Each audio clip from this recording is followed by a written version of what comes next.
జరగనున్న అమెరికా అధ్యక్ష ఎన్నికల కోసం జో బైడెన్, ట్రంప్ హోరాహోరీగా తలపడుతున్నారు. ఇప్పటికే డెమోక్రటిక్ పార్టీ నుంచి జో బైడెన్, రిపబ్లికన్ పార్టీ నుంచి డొనాల్డ్ ట్రంప్ అభ్యర్థిత్వం దాదాపు ఖరారైంది. ఈ నేపథ్యంలో వీరిద్దరి మధ్య మాటల యుద్ధం జరుగుతుంది. తాజాగా ఎన్నికల ప్రచారంలో జో బైడెన్ తన గెలుపుపై కీలక వ్యాఖ్యలు చేశారు. అమెరికా ప్రపంచాధినేతగా లేకపోతే ప్రపంచానికి ఎవరు నాయకత్వం వహిస్తారంటూ ప్రశ్నించారు.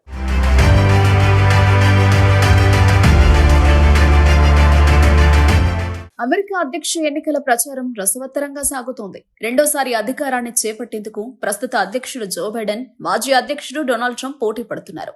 డెమోక్రటిక్ పార్టీ నుంచి జో బైడెన్, రిపబ్లికన్ పార్టీ నుంచి డొనాల్డ్ ట్రంప్ పోటీ దాదాపు ఖరారైపోయింది. దీంతో వీరిద్దరూ ఇప్పుడు ప్రచారాన్ని వేగవంతం చేశారు. తాజాగా ఫ్లోరిడాలో జో బైడెన్ ఎన్నికల ప్రచారం నిర్వహించారు. ప్రచారంలో భాగంగా జో బైడెన్ తన గెలుపుపై కీలక వ్యాఖ్యలు చేశారు. అమెరికాలో జరుగుతున్న ఎన్నికలు చాలా ప్రతిష్టాత్మకమైనవని, ఈ ఎన్నికలను ప్రపంచ దేశాలు ఆసక్తికరంగా చూస్తున్నాయన్నారు. ప్రస్తుతం అమెరికా ప్రపంచాధినేతగా ఉందని, కానీ తన ప్రత్యర్థి అయిన డొనాల్డ్ ట్రంప్ మాత్రం అమెరికా అగ్రరాజ్యంగా ఉండాల్సిన అవసరం లేదంటున్నారని ఆరోపించారు. ఒకవేళ అమెరికా ప్రపంచాధినేతగా లేకపోతే ప్రపంచానికి ఎవరు నాయకత్వం వహిస్తారని ఆయన ప్రశ్నించారు. మరోవైపు అమెరికా అధ్యక్షుడిగా తన గెలుపును ప్రపంచ దేశాలు కోరుకుంటున్నాయని బైడెన్ వ్యాఖ్యానించారు.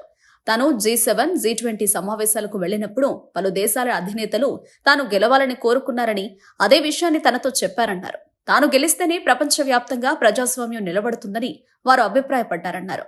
నవంబర్లో జరిగే అమెరికా అధ్యక్ష ఎన్నికలను యావత్ ప్రపంచం నిశితంగా గమనిస్తోందని, అయితే ఈ ఎన్నికల్లో ఎవరు గెలుస్తారనే దానికంటే ఎన్నికలు ఎలా జరగబోతున్నాయనే దానిపైనే ఆసక్తి నెలకొందన్నారు. మరోవైపు తన ప్రచారం అద్భుతంగా సాగుతోందన్నారు. ఇప్పటి వరకు $500 మిలియన్ పైగానే విరాళాలు వచ్చాయని తెలిపారు. అమెరికా వ్యాప్తంగా 16 లక్షల మంది దాతలు ఈ విరాళాలు అందించారన్నారు. అయితే తనకు వచ్చిన మొత్తంలో 97% విరాళాలు $200 తక్కువే అన్నారు. సర్వేల్లోనూ తమ పార్టీనే ముందంజలో ఉన్నట్టు ట్రంప్ తెలిపారు. ఇప్పటి వరకు వెలువడ్డ 23 జాతీయ స్థాయి పోల్స్ లో 10 తానే ముందున్నారని తెలిపారు. ట్రంప్ 8 సర్వేల్లో ముందంజలో ఉన్నారని, మరో 5 సర్వేల్లో నెక్ టు నెక్ ఫైట్ లో ఉన్నట్టు తెలిపారు. సర్వేలను బట్టి చూస్తే ఖచ్చితంగా ఫలితాలు తమకే అనుకూలంగా ఉంటాయన్నారు. మార్కెట్ పోల్లో 8 పాయింట్లు, ఎకెలెన్ పోల్లో 7 పాయింట్లు, మార్టిస్ట్ పోల్లో 3 పాయింట్లు పెరిగినట్లు మద్దతుదారులకు వివరించారు.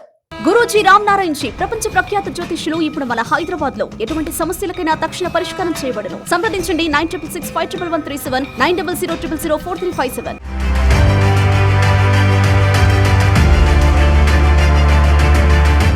మరోవైపు రిపబ్లికన్ పార్టీ తరపున ట్రంప్ అభ్యర్థిత్వం దాదాపుగా ఖరారైంది. అయితే రిపబ్లికన్ పార్టీ తరపున ప్రైమరీ ఎన్నికల కోసం ట్రంప్ ప్రచారాన్ని ప్రారంభించిన సమయంలో ఆయనకు మద్దతిచ్చేందుకు ఎవరో ముందుకు రాలేదు.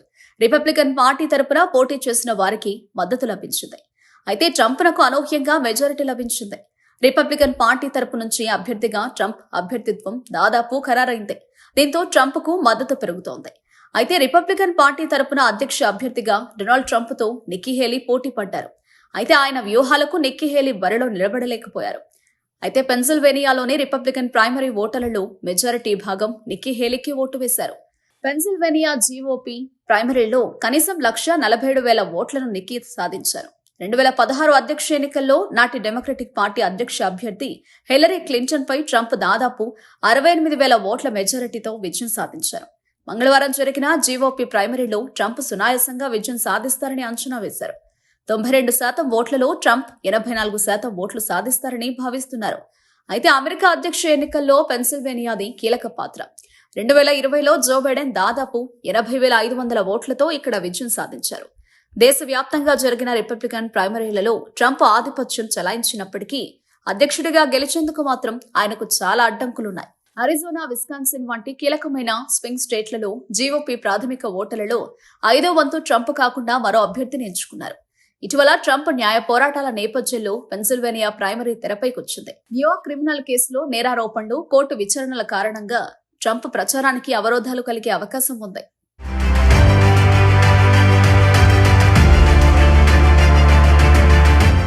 మరోవైపు పలు సర్వేల్లో జో బైడెన్ కంటే రిపబ్లికన్ పార్టీ అభ్యర్థి ట్రంప్ ముందంజలో ఉన్నారు. అమెరికాలోని 7 రాష్ట్రాల్లో జరిగిన సర్వేలో 6 రాష్ట్రాల్లో ట్రంప్నకు మెజారిటీ లభించనున్నట్టు స్పష్టమైంది. ప్రస్తుతం అధ్యక్షుడిగా కొనసాగుతున్న బైడెన్ పనితీరుపై కొన్ని వర్గాలు అసంతృప్తిలో ఉన్నారు. అమెరికా ఆర్థిక పరిస్థితితో పాటు ఉపాధి కల్పన విషయంలో బైడెన్ సామర్థ్యంపై పలువురు సందేహం వ్యక్తం చేస్తున్నారు. ఈ సర్వేలో పాల్గొన్న చాలా మంది బైడెన్ పనితీరుపై అసంతృప్తి వ్యక్తం చేశారు. ట్రంప్ అధికారంలో ఉన్న సమయంలో ఆయన పనితీరు బాగుందని పలువురు ఓటర్లు అభిప్రాయపడ్డారు. ఆర్థిక వ్యవస్థ, ఇమిగ్రేషన్ వంటి కీలక సమస్యలను నిర్వహించడంలో ట్రంప్పై ఎక్కువ విశ్వాసాన్ని వ్యక్తం చేస్తున్నారు. మరోవైపు అధ్యక్ష ఎన్నికల్లో పోటీ పడుతున్న ట్రంప్ను వరుస వివాదాలు చుట్టుముడుతున్నాయి. ఇప్పటికే క్యాపిటల్ హిల్స్ పై దాడి ఘటన వివాదం ట్రంప్ మెడకు చుట్టుకుంది. గత ఎన్నికల్లో ఓటమి తర్వాత క్యాపిటల్ హిల్స్ పై జరిగిన దాడి కేసులో ట్రంప్ ఆరోపణలు ఎదుర్కొంటున్నారు. దీనిపై ఇప్పటికీ కోర్టులో విచారణ కొనసాగుతోంది. రచయిత జీన్ కరోల్ పై లైంగిక ఆరోపణల కేసులో కోర్టులో $97 మిలియన్ బాండు నగదు రూపంలో చెల్లించారు. పులిట్జర్ పురస్కారం పొందిన పాత్రికేయులపై కేసు విషయంలోనూ వారికి లీగల్ ఖర్చుల కింద కోర్టు ఆదేశాల మేరకు $3.93 లక్షల చెల్లించారు. తాజాగా తప్పుడు ఆస్తుల పేరుతో బ్యాంక్ లోన్లు, ఇన్సూరెన్స్లు పొందారన్న ఆరోపణలతో కోర్టులో $175 మిలియన్ బాండును సమర్పించారు. ఒకవేళ ఈ కేసులో ట్రంప్ దోషిగా తేలితే మాత్రం $454 మిలియన్ మొత్తాన్ని వడ్డీతో చెల్లించాలి. అయితే ఈ కేసులో ట్రంప్ తనపై వచ్చిన ఆరోపణలు వాస్తవం లేదని వాదిస్తున్నారు.